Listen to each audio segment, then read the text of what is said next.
आदाब नाजरीन, सियासत टीवी के बेहद ख़ास प्रोग्राम हैदराबादी सितारे में मैं आपका मेज़बान के बी जानी आप सभी का इस्तकबाल करता हूँ।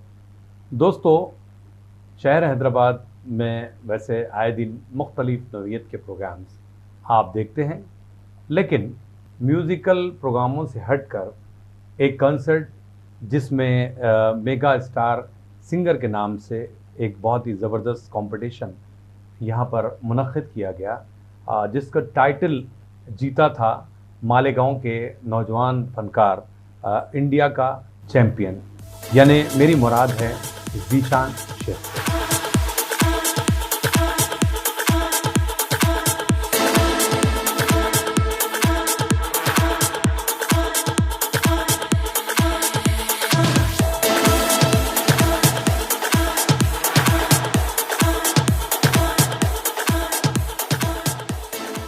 नासिक मालेगांव से जोरदार तालियां बजाना ज़ीशान। वो दास्तां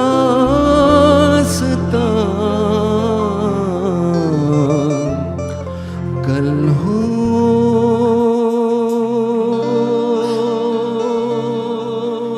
न हो,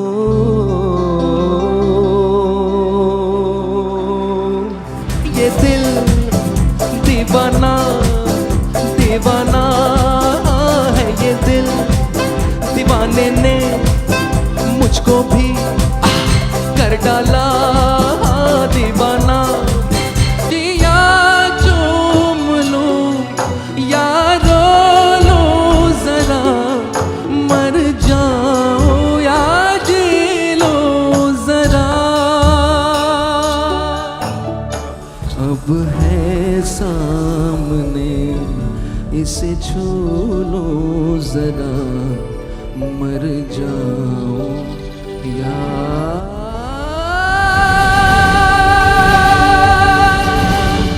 जी लो जरा।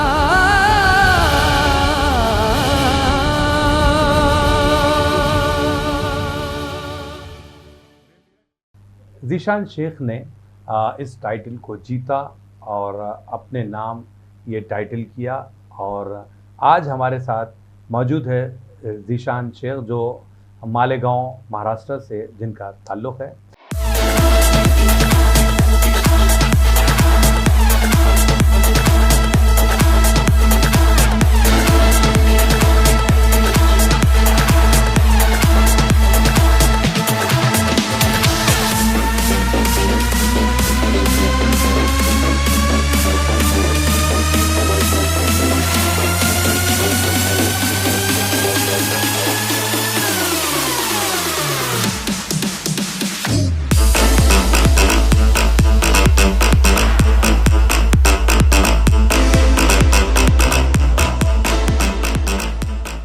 हम आपकी मुलाकात उनसे करवाने जा रहे हैं। तो ज़ीशान शेख, आपका बहुत बहुत इस्तकबाल किया जाता है हमारे इस प्रोग्राम में। बहुत बहुत शुक्रिया आपका। और बड़ी खुशी हो रही है। सबसे पहले तो आपने जो टाइटल जीता है उसके लिए बहुत बहुत मुबारकबाद। बहुत बहुत शुक्रिया आपका, माशाल्लाह, थैंक यू सो मच। और मैं समझता हूँ ऑल ओवर इंडिया इसके बहुत सारे मुकाबले मुनक़्क़िद किए गए थे इस टाइटल के लिए। जी हाँ, तो इसका तो मैं समझता हूँ कि आपको मैं पहले इस कंपटीशन के बारे में बताना चाहूँगा कि ये कंपटीशन आज से 8 महीना पहले, मतलब ऑलमोस्ट 8 मंथ से ये कंपटीशन चल रहा था जी। और मैंने इसका ऑडिशन दिया था मुंबई में, और उससे पहले से ये अगस्त से मैंने शुरू हो चुका था ये। और मैंने उसके नेक्स्ट मंथ सितंबर में जी। जब मुंबई की जो डेट थी, मुझे आज भी याद है कि मैंने 24 सितंबर को मुंबई में ऑडिशन से जब मुझे पता चला कि इतने बड़े लेवल का एक कंपटीशन होने जा रहा है, तो और उसमें एक बहुत अच्छी ही बड़ी अपॉर्चुनिटी है, तो मुझे उसमें पार्टिसिपेट करना चाहिए। तो मैं मुंबई गया वहाँ पर, और वहाँ पर बड़े जो बहुत सारे लोगों ने पार्टिसिपेट करने के लिए वहाँ पे मौजूद थे। और जब मैं वहाँ पहुँचा तो नजमुद्दीन जावेद साहब और हमारे जो इवेंट के जो डायरेक्टर हैं, जो इस पूरे कंपटीशन को जिन्होंने पूरा मैनेज किया, जिसने ऑर्गेनाइज़ किया, जावेद सर और आगा मुजफ्फरुद्दीन वहाँ पर मौजूद थे। तो वहाँ पर बस फर्स्ट राउंड का ऑडिशन हुआ, और फिर उसके बाद कई सारे राउंड्स हुए। उसके बाद फर्स्ट ऑडिशन में सिलेक्ट होने के बाद उन्होंने मुझे थिएटर राउंड के लिए बुलाया हैदराबाद में। थिएटर राउंड में मुझे आने का मौका मिला।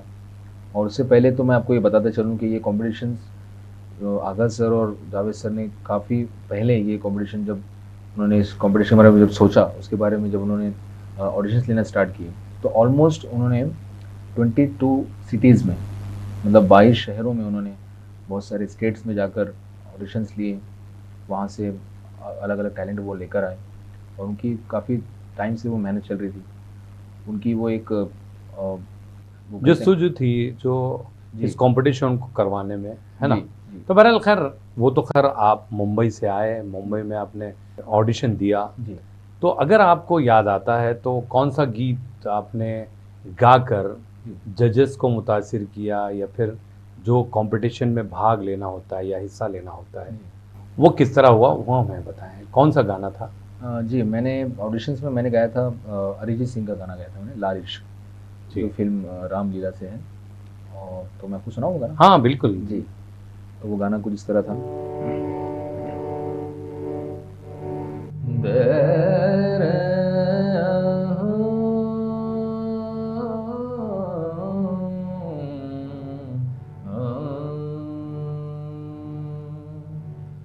ये लाल इश्क, ये मलाल इश्क, ये ऐब इश्क, ये बैर इश्क, इश्क इश्क इश्क इश्क, तुझ संग बैर लगाया ऐसा,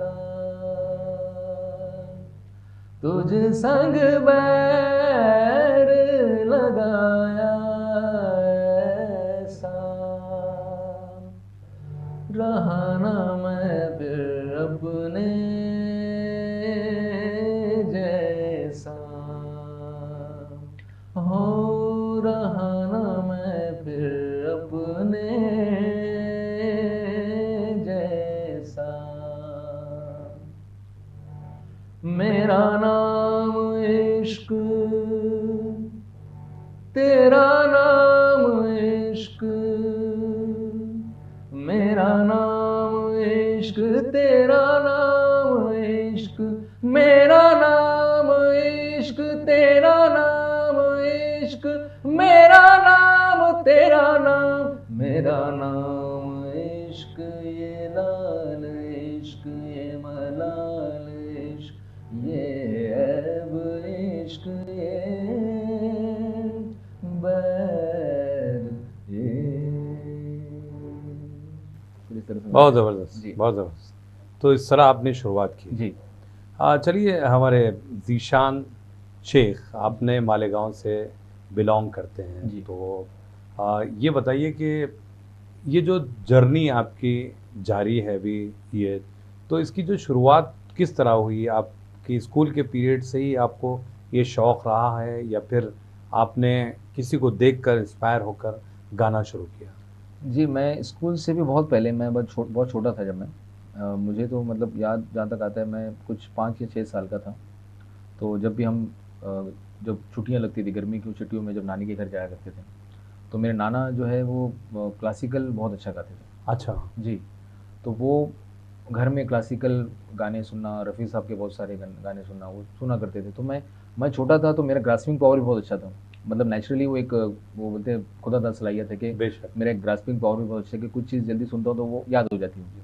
तो मैं छोटा था, तो वो जब गाने जब मैं सुना करता था, नाना वो सारे गाने सुना करते थे टेप रिकॉर्डर में, तो मुझे वो गाने याद हो जाया करते थे। तो जब मैं वो ऐसे गुनगुनाया करता, तो मेरे नाना और मेरे जो मामू घर में जो लोग थे, वो काफ़ी हैरत से, मतलब वो शौक हो जाते थे कि इतना छोटे बच्चे को इतने पुराने गाने कैसे याद है। अच्छा। तो तब से ही शौक था, वो एक जीन्स में था, मतलब वो नाना की तरफ से या उनके तरफ से मुझे वो विरासत में मिला, और वही चीज़ कैरी फॉरवर्ड होकर स्कूलों में मैं गाया करता था। कुछ गैदरिंग्स है या कुछ कॉम्पिटिशन्स है स्कूल में, तो इसी तरीके से शौक शुरू हुआ। चलिए, जी। और रफ़ी साहब का जब आपने ज़िक्र किया, तो रफ़ी साहब का कौन सा गाना आप गुनगुनाना चाहते हैं? हमारे ऑडियंस के लिए थोड़ा सा मालूम हो जाए कि भाई आपका बचपन जो रहा है जी। वो रफ़ी साहब के गाने गुनगुनाते थे या किशोरदा के, जो भी है। जी। तो मैं चाहता हूँ कि रफ़ी साहब का कोई गीत। रफ़ी साहब का मैं वही गीत आपको जो सुनाता हूँ, जो मैंने फाइनल में गाया था, क्लासिकल गाना है, मधुबन में राधिका। तो मैं कोशिश करता हूँ आपके साथ। जी।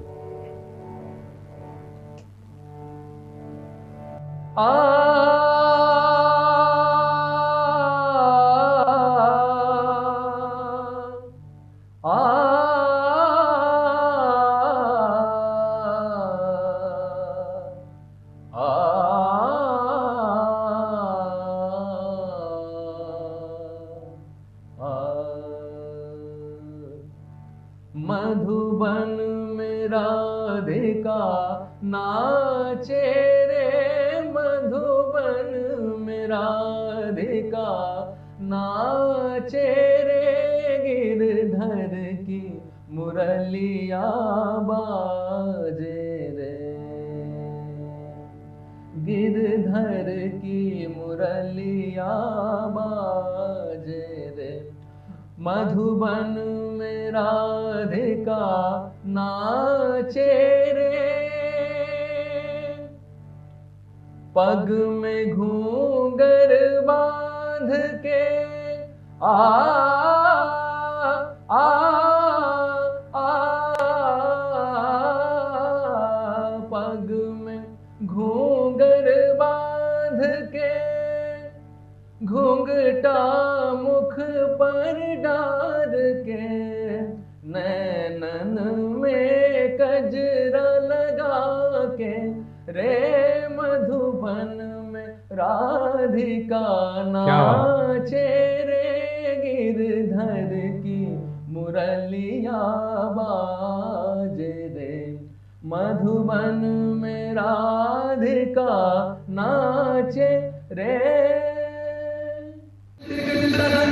झूम झूम तकई तक झूम झूम चलन झूम झूम चलन, कांधा कांधा कांधा धरा, मधुबन में राधिका नाचे रे।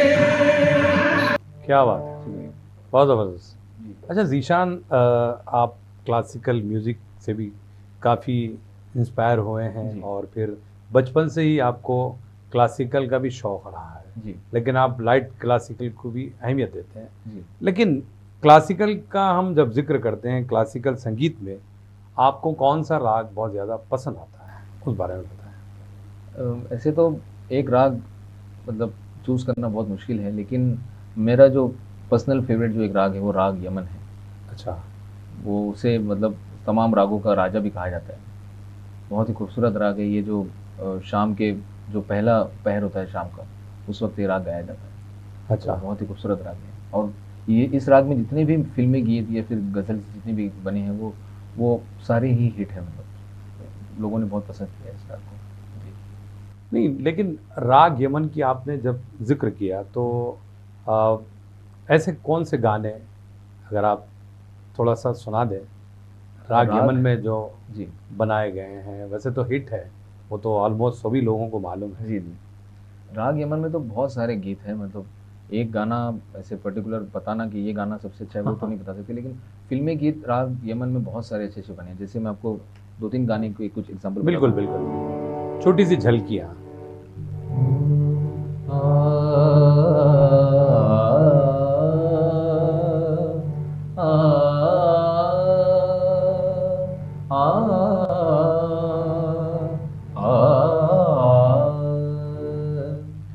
जब दिन जले आना, जब शाम ढले आना, जब दिन जले आना, जब शाम ढले आना, संकेत मिलन का भूल न जाना, मेरा प्यार ना बिसराना, जब दीप जले आना, जब शाम ढले आना, एहसान तेरा होगा मुझ पर, दिल चाहता है वो कहने दो मुझे, तुमसे मोहब्बत हो गई है मुझे पलकों की छाँव में रहने दो, एहसान तेरा होगा मुझ पर। ये गाना बहुत अच्छा है, इसमें किशोर दा ने का ये गाना है। वो शाम कुछ अजीब थी, ये शाम भी अजीब है, वो कल भी पास पास थी, वो आज भी करीब है, वो शाम कुछ अजीब है। एक बहुत ही मशहूर गज़ल भी है ये मन्नू। आज जाने की जिद क्या बात। ना करो, आज जाने की जिद ना करो, यूं ही पहलू में बैठे रहो, यूं ही पहलू में बैठे रहो, आज जाने की जिद ना करो, हाय मर जाएंगे क्या बात। हम तो लुट जाएंगे, ऐसी बातें किया ना करो, आज जाने की जिद ना करो। बहुत बढ़िया, जी। ज़बरदस्त। Thank you so much. चलिए, अच्छी बात है। ज़ीशान, हमने जो देखा है कि आज का दौर मॉडर्न दौर है। जी। मॉडर्न दौर में क्लासिकल गीतों की अहमियत आपकी नज़र में क्या है? क्लासिकल एक ऐसा बेस है जिससे वो बेस हासिल करने के बाद आपका जो पिलर जो तैयार होता है, आप बहुत दूर तक जा सकते हो। मैंने ये नोटिस किया है कि जिस किसी ने भी क्लासिकल हिंदुस्तानी क्लासिकल संगीत है वो सीखा है, वो काफ़ी देर तक और काफ़ी दूर तक उसका सफ़र रहा है। बिना क्लासिकल, बिना बेस के आप गा तो सकते हो, लेकिन आपका वो बेस उतना पक्का नहीं रहेगा। आपका जो आप गा तो लोगे, लेकिन आपको ये नहीं पता रहेगा आप क्या गा रहे हो। क्लासिकल संगीत सीखने का सबसे बड़ा फ़ायदा ये है कि आप जब गाते हो तो आपको पता होता है कि आप क्या गा रहे हो। आप इमेजिन करके गा सकते हो, आप समझ के गा सकते हो। तो मैं तो हर किसी को यही सजेस्ट करूँगा कि जो भी संगीत में अपना नाम आगे बढ़ाना चाहते हैं, जो प्रोफेशनली गाना चाहते हैं, तो उससे तो हिंदुस्तानी क्लासिकल ज़रूर सीखना चाहिए। लेकिन क्लासिकल अगर आप सीख भी लेते हैं जी लेकिन आपका नाम नहीं होता जी या फिर आपको उतना काम नहीं मिलता, जी। ऐसी सूरत में वो सिंगर क्या करें? बस ये है कि मेहनत करता रहे और अपना रियाज ना छोड़े। कभी ना कभी मंजिल आपके पास ज़रूर चले। आपकी मेहनत और आपका जो डेडिकेशन है उसे देखकर मंजिल आपके पास ज़रूर आएगी। आप सक्सेस के पीछे ना भागें। जैसा कि आपने 3 इडियट्स मूवी में देखा हो कि आप सक्सेस के पीछे ना भागें, आप एक्सीलेंस के पीछे भागें। तो आप अपने आप के अंदर इम्प्रूवमेंट कीजिए, अपने आप के ऊपर काम कीजिए, तो एक ना एक दिन सक्सेस आपके पास तो ज़रूर आएगी। लेकिन उससे फ़ायदा आपका ये होगा कि आपका जो क्लासिकल जो बेस है, आपने जितनी मेहनत की है वो आपकी कभी वेस्ट नहीं होगी, वो कभी ज़ाया नहीं होगी, वो कभी ना कभी आपको उसका फल मिलेगा।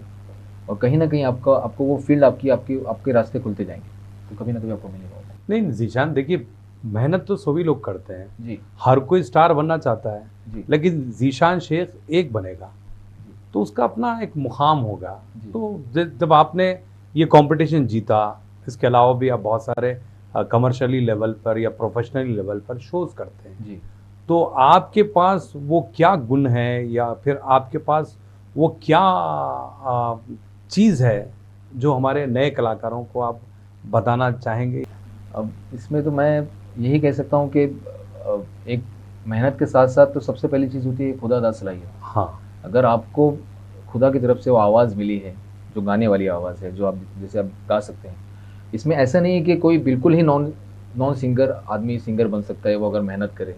इसमें सिर्फ मेहनत इंपॉर्टेंट नहीं है, आपकी सबसे पहले तो आपकी इसमें लक भी होना चाहिए कि आपको खुदा दा सलाहियत, आपको नेचुरल गिफ्ट क्या मिला हुआ है, उसको लेके आप पॉलिश करके, अब जैसे मैं आपने मेरे बारे में पूछा तो मैं मेरी बात बता दूं कि मैं, जैसे मैंने आपको बताया शुरुआत में ही कि मैं काफ़ी छोटा था, जब से ही गाने का शौक़ था, मैं गाया करता था, बहुत जल्दी रिपीट कर लेता था, बहुत जल्दी मुझे नए गाने याद हो जाते थे उस वक्त जो पुराने गाने थे।